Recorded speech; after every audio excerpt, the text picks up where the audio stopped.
El día de hoy voy a dar una charla acerca del tema Somos los creadores de nuestra realidad. Por ende, somos los creadores de nuestra felicidad y de nuestra adversidad. Eh, en el presente año 2017 estoy lanzando el libro Dale la bienvenida a la adversidad.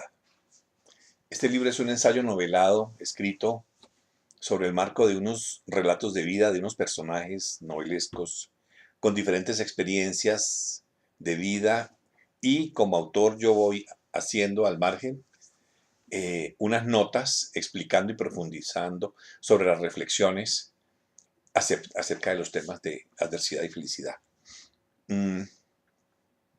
Una frase de Carlos Esteban Gómez Bernal que dice así: si le damos la bienvenida a la adversidad, estamos entendiendo el sentido de estar vivos, que es vivir lo bueno y lo malo, es vivir la dicha sin temores ni dramatismos y la desgracia con buen humor. Ahora yo le agrego una frase mía, un párrafo mío. Cuando estamos aceptando la vida como es, estamos aceptando que la fortuna y la adversidad lleguen a nosotros. Entender que tal vez, de alguna forma, ambas puedan ser convenientes en nuestro proceso experiencial de vida, y aceptar que a pesar de todo, podemos intentar ser felices, lo cual es el objetivo de la vida. Voy a leer un párrafo también del libro, un párrafo no muy corto, no muy largo.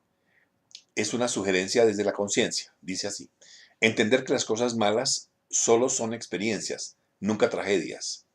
Este plano dimensional solo es un espectáculo teatral donde venimos a actuar y divertirnos. La realidad verdadera es otra distinta y muy hermosa. Debemos redefinir nuestra actitud ante las situaciones apremiantes, enfrentar el miedo con alegría y diversión. Vivir con fortaleza y alegría las situaciones difíciles y molestas. Aceptar lo bueno y lo malo por igual. Son dos puntas de una misma cuerda y son complementarios. Finalmente, disfrutar todas las experiencias sin calificarlas. Y como dicen los hindúes, al final todo siempre sale bien. Vamos a continuar con el tema. Un maestro zen, al referirse a la felicidad, decía que es algo tan simple como observar la flor del cerezo con la atención correcta. Eso es muy importante. No se trata de observar la flor del cerezo, sino observar la flor del cerezo con la atención correcta. ¿Esto qué significa? Significa estar libre de distracciones, estar inmerso en el aquí y el ahora, estar concentrados en lo que significa la flor del cerezo. En Japón, a la flor del cerezo le guardan gran aprecio, veneración. Incluso las flores de los cerezos salen en el mes de abril, en primavera, salen por muy pocos días. Y es la época que marca el inicio de las clases en colegios y universidades. Esa fiesta de la flor del cerezo, que se celebra en Japón, marca el inicio de las clases, como dije antes. ¿Por qué es venerada? Por sus significados de amor, armonía, equilibrio, transitoriedad. Sobre todo esto último, transitoriedad. El significado de la flor del cerezo comparado con la vida de las personas es por el tema de la transitoriedad. Somos transitorios, todo es transitorio, todo es momentáneo. La vida es transitoria, la vida de la flor del cerezo es transitoria, dura pocos días y desaparece. Y hasta el año siguiente volverá a aparecer una nueva flor del cerezo. A este respecto yo he hecho una frase que me parece interesante. Dice así: efímera es la adversidad, como efímera es la flor del cerezo, su vida corta y su mensaje eterno. Ahora bien, la vida es como es, pero ¿de qué depende que sea como es? Entonces, entendámoslo de la siguiente forma. La vida es como es y depende de lo que percibamos personalmente, individualmente, como lo que es la vida. Desde dos puntos de vista. Por un lado está la percepción de lo que creemos nosotros es somos nosotros, es decir, la percepción acerca de nosotros mismos. ¿Quién soy yo? Y en segundo lugar, la percepción acerca de lo que es la realidad de mi entorno, la realidad de la vida. ¿Qué percibo yo como realidad de la vida? ¿Quiénes somos entonces? Vamos con este tema. En la ciudad griega de Delfos, en el templo de Apolo, estaba el oráculo, el famoso oráculo de Delfos, al que se le consultaban el futuro, las batallas, cómo era la relación con los dioses, etcétera. Estamos hablando del siglo IV, del siglo VI, VII, antes de Cristo. En el dintel del templo de Apolo, allá en Delfos, había una inscripción que se volvió muy famosa. Dice, conócete a ti mismo. Esta máxima significó, a partir de entonces, lo que es el pensamiento, lo que es la filosofía y el pensamiento de Occidente. Toda la corriente de pensamiento filosófico parte de este principio, conócete a ti mismo. Entonces, de ahí su importancia. Cuando estamos buscando conócete a ti mismo, estamos respondiendo a la pregunta ¿quién soy? Veamos una respuesta desde una concepción materialista, mecanicista, evolucionista, que es válida también. La física clásica parte del materialismo cartesiano y newtoniano, y por otra parte está la teoría de la evolución de las especies de Darwin. Con base en esta concepción materialista, diríamos que somos un accidente de la creación, estamos aquí por un azar del destino.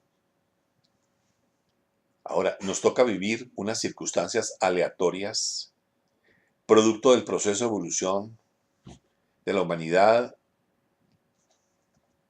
en un entorno que está puesto allá afuera fijo. Entonces, repetimos, ¿quiénes somos nosotros? Somos básicamente un accidente de la creación.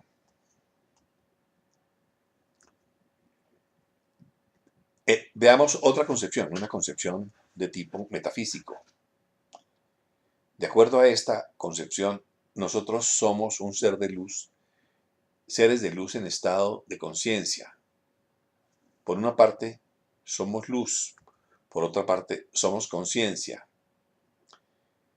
El prior, el maestro Zen de Cucho Villalba, prior de la comunidad Soto Zen de Valencia, España, él decía, somos la luz de la conciencia. Algunos científicos menos materialistas llegan a la conclusión definitiva de que realmente somos luz y somos conciencia, independiente de la mente y el pensamiento. Somos seres de luz viviendo una experiencia en un entorno con apariencia de existencia realista, apariencia, en una dimensión densa, dual, paradójica, contradictoria y compleja, según el derrotero de un libreto elaborado por nosotros mismos. O sea, estamos viviendo una experiencia de acuerdo a un derrotero elaborado por nosotros mismos. Pero ¿quiénes somos? ¿Qué es la pregunta? Somos básicamente seres de luz y de conciencia.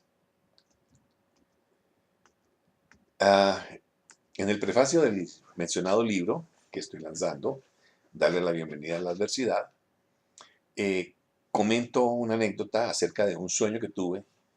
Me desperté por la mañana con la sensación de que había soñado con un pocotón de diamantes en mis manos. Y yo decía, ¿por qué los diamantes? Yo no conozco los diamantes. Realmente a mí no me interesan los diamantes, ¿no?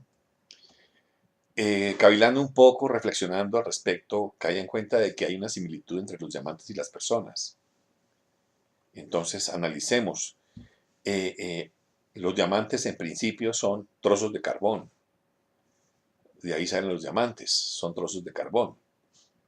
Entonces, en relación con las personas, al igual que nuestros cuerpos físicos Los diamantes también están compuestos por átomos puros de carbono de forma polimorfa. Los cuerpos y los carbono y los trozos de carbón entonces parten de los mismos tipos de átomos, átomos de carbono. Lo que sucede con los trozos de carbón es que cuando se someten a condiciones de alta presión y altísima temperatura, se convierten en cristales, cristales de carbono. Y esos cristales, cuando son pulidos, tallados, brillados, se convierten en diamantes. Pero pues, ¿qué son diamantes? Los diamantes son cristales de carbono ya tallados y pulidos. Respecto a los seres humanos, pues tal vez la similitud sería, eventualmente somos seres, venimos aquí en un estado un poco difícil, complejo, que necesita ser tallado a través de unas experiencias, necesita someterse a presiones altas y temperaturas altas para volverse diamantes. Para volverse diamantes. Todos quieren ser diamantes, pero pocos están dispuestos a ser pulidos. Ahora hablemos de la realidad. Ya hablamos de quién soy yo, hablemos ahora de la realidad. Volvemos a la física, hablemos de la física clásica nuevamente. De acuerdo a ese materialismo cartesiano y newtoniano, la realidad es un ámbito espaciotemporal palpable existente allá afuera. Entonces, la realidad es algo que existe afuera de mí, en un ámbito espaciotemporal fuera de mí, de mi persona. Lo que pueda ver, tocar, oler, oír, percibir con mis sentidos físicos es la realidad material. De ahí pues el materialismo cartesiano. Y esto sucede independiente de lo que yo perciba. Yo puedo percibir la realidad de una forma o de otra, pero según la física clásica eso no tiene validez. Yo no tengo ningún control sobre la realidad y la realidad es independiente de lo que yo pueda percibir. Ahora bien, ¿qué es la realidad de acuerdo a la física cuántica? Entonces, la física cuántica dice que la realidad es un ámbito espaciotemporal de apariencia sólida, que se va creando en forma probabilística, o sea, a través de probabilidades de realidades simultáneas. Analicemos esto. Existen múltiples posibilidades cuánticas de realidades, pero el ser, la conciencia, el ser, el observador, es quien realmente crea, experimenta, desarrolla, escoge y manifiesta en la realidad una de esas posibles realidades cuánticas en potencia. Nosotros las creamos, nosotros experimentamos, desarrollamos y manifestamos en la realidad una de esas potenciales realidades pendientes de existir. Repetimos entonces, el estado de conciencia es el creador de la realidad. Vamos a analizar poco a poco la veracidad de este planteamiento. La base del pensamiento occidental está fuertemente influida por los postulados de la antigua física clásica y las reflexiones de algunos de sus principales exponentes como son, por ejemplo, René Descartes y Isaac Newton. Hablemos de René Descartes. René Descartes, como hemos visto anteriormente, es el creador del materialismo cartesiano. Él planteó el tema de la duda metódica. Yo debo dudar de todo hasta que no esté totalmente comprobado. Descartar cualquier posibilidad hasta que no sea totalmente comprobada bajo prueba científica. En tercer lugar, Descartes también habla, él plantea la existencia válida desde el punto de vista del pensamiento. Pienso, luego existo. Es la famosa frase de René Descartes. Pienso, luego existo significa que yo estoy anteponiendo la existencia a la realidad del pensamiento. Si no pienso, no hay existencia. Esto es relativo y esto es discutible y más adelante se analiza qué significa esto. No todo el mundo está de acuerdo con esa frase de Descartes. Pero continuemos con Isaac Newton. Isaac Newton, pues es un físico matemático tremendamente importante. Newton fue el creador de las teorías de movimiento, la teoría de la gravedad, las leyes de la gravedad, algo de la termodinámica, en fin. Isaac Newton fue uno de los científicos más importantes y a partir de él se desarrolló todo lo que es la ingeniería y la física y las matemáticas que corroboran la física clásica. Sin embargo, las bases de las teorías del mecanicismo cartesiano y newtoniano de la física clásica fueron socavadas y puestas en entredicho por la física cuántica.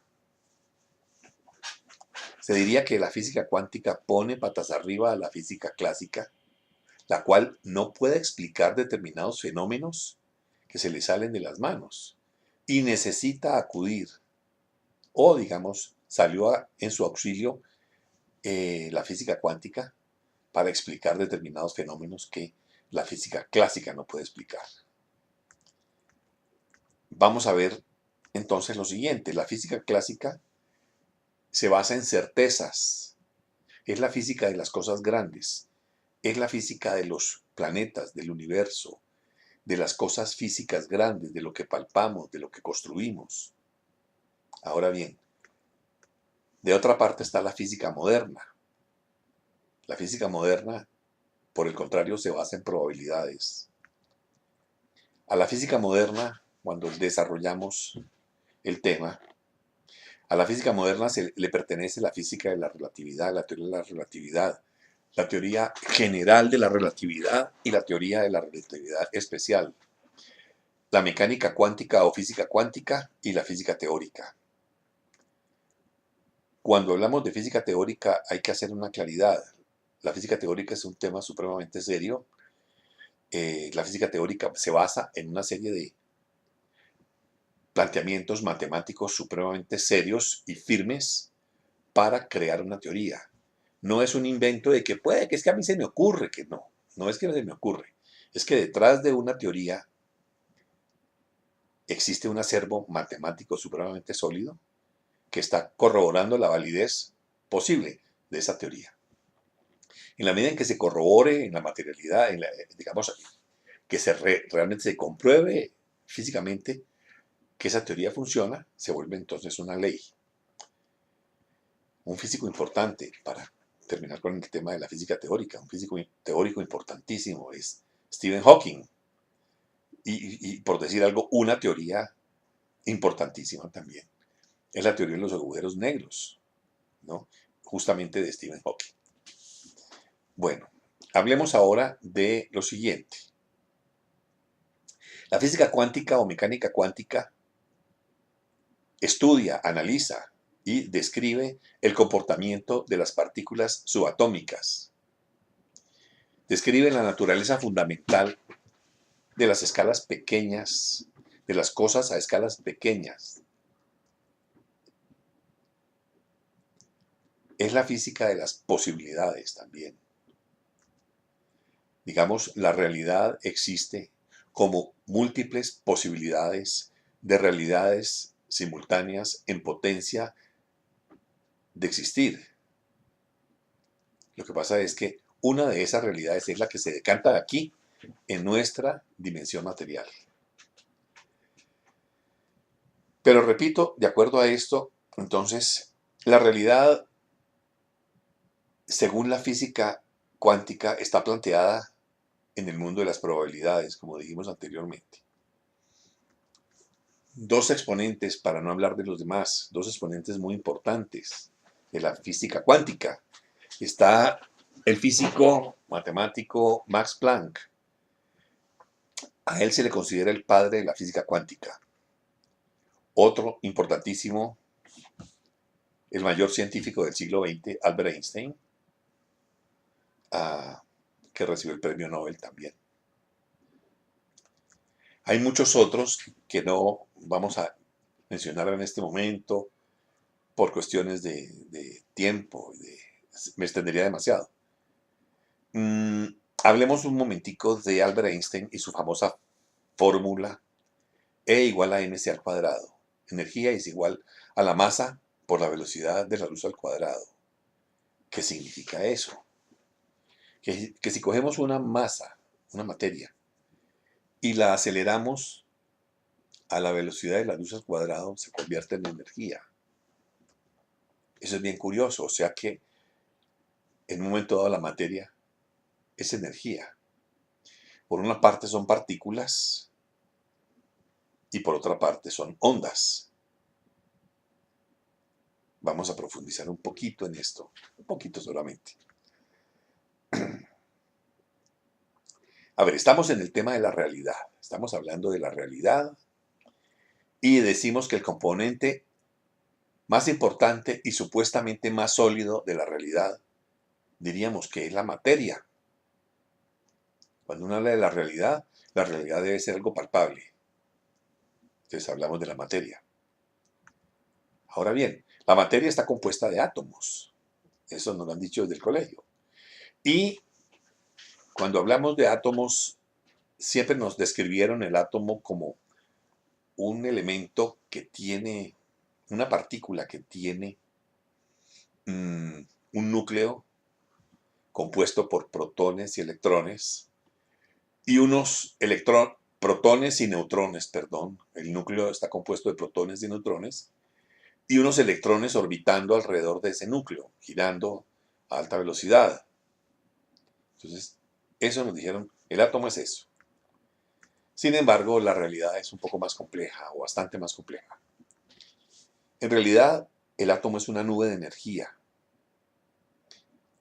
Es una nube de energía compuesta en un 99.9999% de espacio vacío, o sea, de nada, pleno de energía, pero nada palpable, y un 0.0001% de materia corpuscular.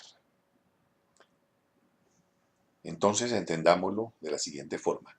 La materia está compuesta de átomos. Los átomos están compuestos en su mayoría de espacio vacío, o sea, de nada. Si los átomos están compuestos de nada, entonces la materia está compuesta de nada. Y la realidad que vemos como tan sólida, en realidad está compuesta de nada sólido. Es espacio vacío en principio.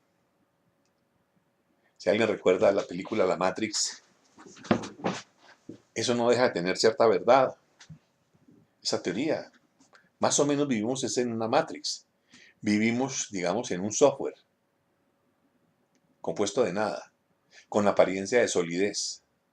Y la realidad que vivimos tiene apariencia de ser muy sólida. Entonces, continuemos con el átomo. El átomo es una nube de energía, 99.9999% de espacio vacío y 0.0001 de materia corpuscular. Ese átomo tiene efectivamente un núcleo muy pequeño que está compuesto de protones y neutrones. Y alrededor están orbitando, girando a alta velocidad, varios electrones de carga negativa. Eso ya lo dijimos. Sin embargo, la situación se complica cuando observamos que los electrones están pulsando. Aparecen y desaparecen, aparecen y desaparecen. Surge la pregunta que se hacen los físicos. Bueno, cuando desaparecen, ¿a dónde van? Cuando aparecen, pues están aquí. Y cuando desaparece, ¿dónde están? A lo mejor están en algún universo paralelo de los que habla el físico teórico Stephen Hawking. Él habla de múltiples universos paralelos. A lo mejor los átomos van a ese mundo de posibilidades en un universo paralelo. Curioso. Pero eso es más realista que la solidez de la materia. Ahora bien, sucede lo siguiente. Esos electrones están orbitando en una o en otra órbita o en otra órbita más arriba, más abajo, pero de pronto este átomo aparece en otra órbita sin saber cómo, porque sí. sin que haya un aviso o una secuencia de movimiento hacia una órbita. Simplemente desaparece aquí, aparece más arriba y de golpe aparece más abajo, en otra órbita, y da saltos. Y a esos saltos es lo que se le llama salto cuántico. Son los saltos orbitales que tienen los electrones. A ver, hay otra curiosidad. No se puede medir la posición y la velocidad de un átomo porque cuando se trata de medir ya cambia de posición. Esta es una de las curiosidades de la física cuántica. El físico Werner Heisenberg, premio Nobel de Física en el año 1932, habló de este fenómeno como el principio de incertidumbre o principio de indeterminación, donde dice que es imposible medir simultáneamente y con precisión absoluta el valor de la posición y la cantidad de movimiento de una partícula. En otras palabras, cuanta mayor certeza se busca en determinar la posición de una partícula, menos se conoce su cantidad de movimientos lineales y por tanto su masa y su velocidad. Entonces, ni siquiera estamos, digamos, seguros. Tenemos la certeza de que un electrón existe o no existe, porque es muy difícil o es imposible medir con precisión su posición. Esa es otra curiosidad de la física cuántica. Bueno, sigamos. Ya dijimos cómo era el átomo, pero la situación se pone otro poquito más compleja. Se inventaron, los grandes físicos se unieron, físicos de Estados Unidos, de América y de Europa, y crearon un aparato que se llama el Gran Colisionador de Hadrones, y lo colocaron en Suiza, en Ginebra, Suiza, en una cosa que llaman el Centro Científico CERN. Ese colisionador de hadrones es un equipo, una máquina, que tiene 30 kilómetros de circunferencia. Y en esa máquina cogen un átomo, cogen un electrón, lo aceleran a una velocidad increíble y lo estrellan, por ejemplo, contra un núcleo. Y de esa explosión han descubierto que salen múltiples partículas subatómicas, diferentísimas. Entonces, ya no estamos hablando de que el átomo se compone de protones, neutrones y electrones. Ahora aparecen más partículas subatómicas. Por ejemplo, en el núcleo, que dijimos está compuesto de protones y neutrones, ahora sabemos que está compuesto de quarks. Estos compuestos quarks se llaman hadrones. Si son 2 quarks, se le llaman mesones, y si son 3 quarks, se le llaman bariones. Respecto a la nube de electrones, que dijimos carga negativa, está compuesta por mesones, que a su vez los mesones están compuestos de leptones, piones y bosones. Y rodeando el átomo están los neutrinos, que es otra partícula subatómica. Es decir, yo no quiero profundizar sobre este tema más que para decir el mundo subatómico es supremamente complejo y tiene demasiados elementos para analizar. En algún artículo periodístico hace unos años estaban diciendo que el bosón de Higgs era la partícula de Dios. Una frase un poquito periodística, propagandística. En realidad, la situación es más material y más física que espiritual, metiendo a Dios en este tema tan complejo, aunque a lo mejor sí está. Continuemos. Ahora bien, no perdamos de vista el tema central. Decíamos, hablamos de materia y realidad. Dijimos que, la materia en un 99.99% está compuesta de espacio vacío y en un 0.0001% de materia física, de materia corpuscular. Ahora bien, la pregunta surge, ¿se comporta entonces la materia como ondas de energía o como partículas de materia?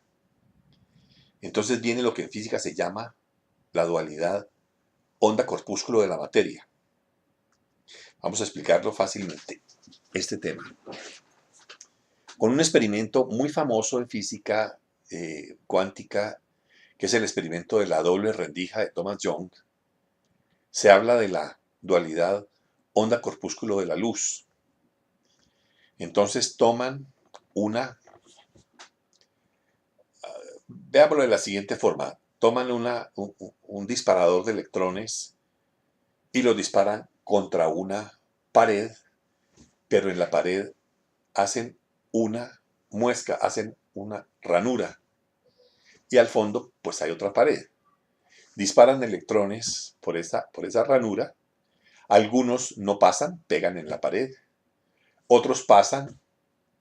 Entonces, poco a poco se va formando al fondo en la pared una línea, compuesta por los electrones que golpearon la pared y pasaron por entre la rendija.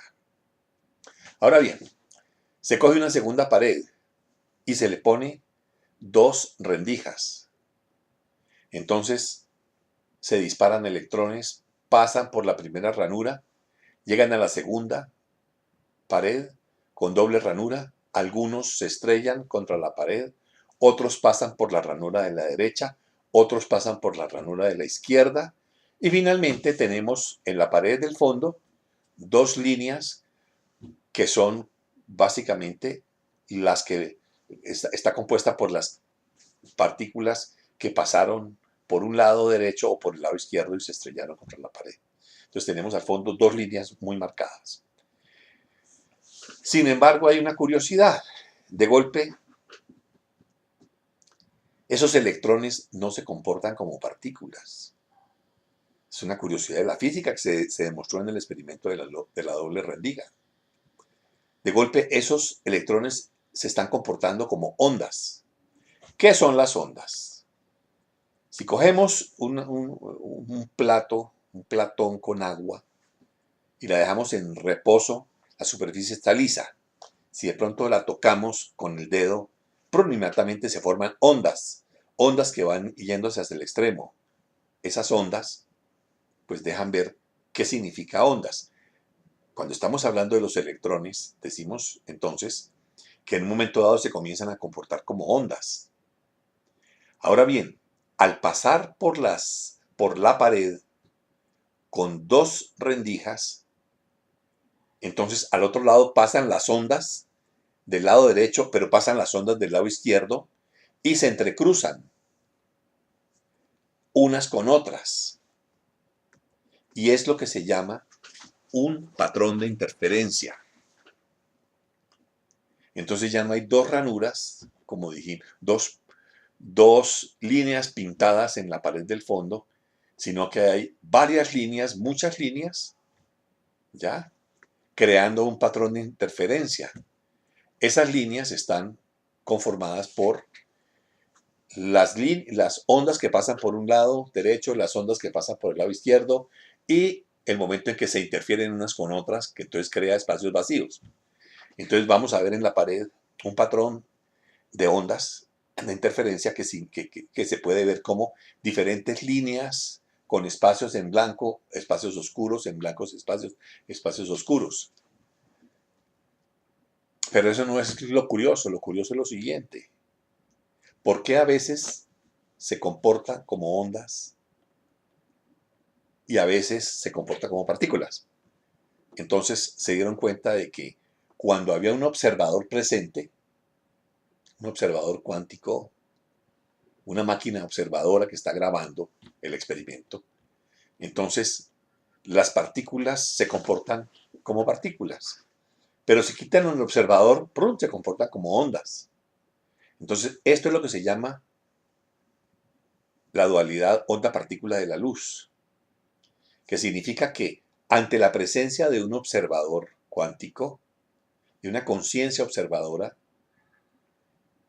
los electrones, la luz, los fotones se van a comportar bien como partículas o bien como ondas. O sea que tienen las dos características al mismo tiempo, dependiendo de que si exista y está presente un observador o no está presente. Esa es una curiosidad. A este observador llamémoslo de diferentes formas, llamémoslo observador cuántico, llamémoslo la conciencia, la conciencia intrínseca, la presencia misma, la inteligencia infinita. Entonces, está comprobado a nivel científico que el observador influye en el comportamiento de las partículas subatómicas para decantarlas en la realidad. Ahora bien, ese observador puede crear y moldear y modificar la realidad de su entorno en forma consciente o inconsciente. Está presente, a veces está consciente de lo que está haciendo y escoge la realidad, pero a veces no está presente, pero está pensando e inconscientemente también escoge una realidad, positiva o negativa. Eso es una curiosidad. Vamos a ver dos planteamientos, entonces. De una parte, de un infinito número de posibilidades cuánticas de realidades por vivir, el observador es el que decanta una de esas realidades en su entorno. De ese mundo de posibilidades trae una y la vuelve realidad. Ya, voy a tomarme mis pastillas, pero podía haberme levantado e ir por un tinto, pero podía irme a comprar algo. No, yo escogí. Ahora bien, esa decisión la toma conscientemente o inconscientemente. ¿Qué quiere decir inconscientemente? Una persona positiva está pensando con determinados parámetros, determinadas características sobre su entorno, sobre su vida, y atrae a su realidad cosas positivas, en forma incluso inconsciente. Pero otro personaje, en forma inconsciente, a través de un negativismo y de pensar en cosas negativas y de que a mí me va mal y que yo soy un fracasado, atrae cosas negativas a su vida. No está consciente de eso, él no cree que eso afecte. Y sin embargo su vida realmente puede ser difícil, dada esa decisión que está tomando y está trayendo. Ahora bien, estas decisiones las toma desde la mente o desde la conciencia. Entonces, ¿qué es mente? ¿Qué es conciencia? A ver, vamos a entenderlo de la siguiente forma. La mente es una herramienta de la conciencia para sostener una relación de conexión entre nuestro fuero interno y la realidad exterior a través del pensamiento. Entonces, la mente es una herramienta de la conciencia.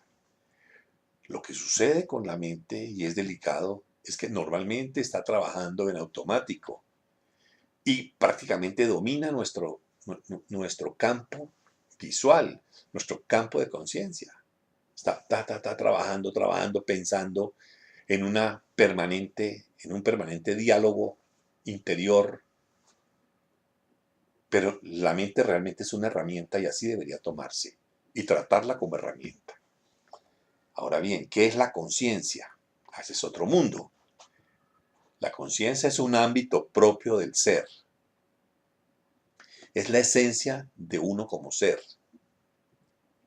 Esa conciencia trasciende mucho más allá de la mente y de la materialidad. Y incluso trasciende más allá de la dimensión terrenal humana y nos conecta con la totalidad de la existencia y con nuestro ascendiente superior. Ahí nos estamos metiendo casi en un campo espiritual, pero la idea es no llegar tan lejos para no darle ese cariz a esta charla. Pero efectivamente digamos que simplemente la conciencia es la parte esencial de nosotros, es nuestra esencia más profunda y nos conecta o digamos es básicamente nuestro ascendente superior en una dimensión extra corporal. Ahora bien, hablemos de experimentos al respecto para esa afirmación que acabo de hacer, un poquito complicada. Tiene una serie de pruebas a nivel científico. La doctora Lynn McTaggart, periodista científica, ha hecho una recopilación de experimentos de diferentes universidades a nivel mundial ya para llegar a una conclusión. En pruebas científicas se ha comprobado, dice ella, que nuestra conciencia trasciende más allá de nuestro ámbito material. Digamos que para entenderlo, la conciencia no se limita al espacio del cerebro, sino que trasciende fuera del cerebro, incluso fuera de esta dimensión terrenal, a ámbitos muy profundos, bastante universales. La doctora Lynn McTaggart tiene varios libros. Uno de los libros se llama El Vínculo, es un libro de características científicas. Otro se llama El Campo. Cuando hablamos del campo, estamos hablando del campo de todas las posibilidades. Es un tema muy interesante, manejado por la doctora Lynn McTaggart. Y otro libro que me encantó, que se llama El experimento de la intención. En estos libros, en diferentes ámbitos, ella hace un recuento de una serie de pruebas científicas para corroborar estos temas que estamos hablando. Bueno, por lo pronto, paremos ahí. Vamos a continuar más adelante.